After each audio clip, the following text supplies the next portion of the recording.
The United Kingdom is not exactly well known for having volcanoes, especially ones large enough to form vast collapse calderas in the ground, such as seen at Crater Lake in Oregon or Rinjani in Indonesia. Yet, if you go back far enough in time, you will find that almost every country on Earth was once the site of incredibly explosive volcanism. Case in point, I would like to bring your attention to an area of Scotland today known for its fantastic mountainous terrain, scenery, and hiking. What I am referring to is Glen Coe, which today might not look much like a volcano. Yet, the evidence of its cataclysmic past is hiding in plain sight. For example, here is a view of two mountains in the northwest of the complex. On the left mountain, every single rock unit you see is volcanic in origin. These include andesites, which are typically erupted at grey-top stratovolcanoes, and rhyolites found at some of the planet's most explosive volcanoes. While you might think that these rock units were emplaced after thousands or tens of thousands of years across multiple eruptions, what if I were to tell you that 3 of these rock units, including the lower Eyjafjallajökull rhyolite, which is more than 100 meters or 330 feet thick, formed in a single volcanic eruption? In fact, there are distinct rock units associated with 7 incredibly voluminous explosive eruptions of unimaginable size found within the Glen Coe complex, with certain individual layers of thick ash and ignimbrite as much as 200 meters or 660 feet thick forming in as little as 4 days' time. If you had only been in this very spot a mere 420 million years ago, its Silurian period would not have looked so peaceful, having instead looked like this barren, destroyed landscape with smoldering ash covering everything in massive drifts. And it would have looked like this for more than many kilometers in all directions. So, how exactly do we know all of this? One point of suspicion revolves around a rock unit known as the Leven schist.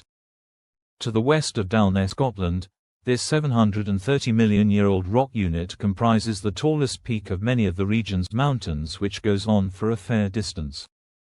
And yet, suddenly this rock unit marks not the top but the bottom exposed rock unit a mere 3 kilometers away, more than half a kilometers below its tallest exposure. The reason for this is that the region outlined in red experienced a series of successive caldera sinkhole-like collapses associated with very large explosive eruptions that caused it to sink by as much as 615 meters or 2,018 feet. This sinking occurred due to a massive withdrawal of magma through large volume explosive eruptions that drained the volcano's underlying magma chamber, causing it to collapse downwards to fill the magma chamber's empty space.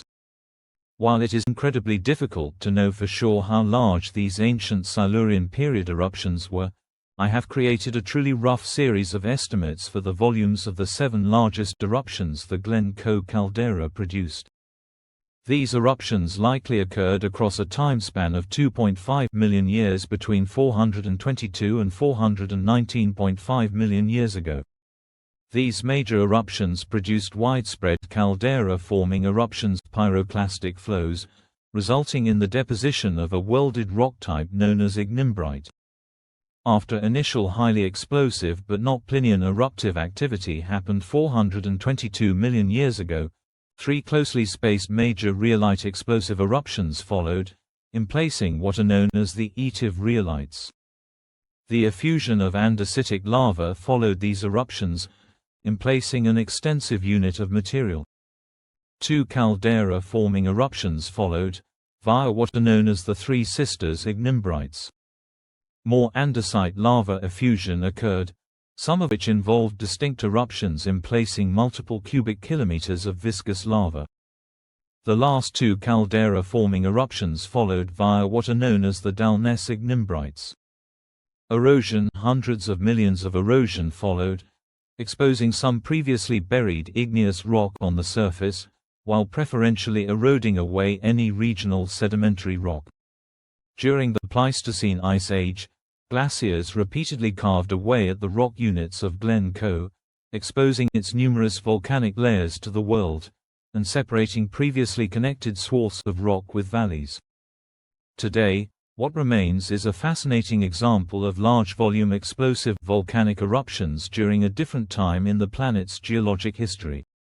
As a final note, I would like to thank my new YouTube channel member Blue Destructor for supporting my work.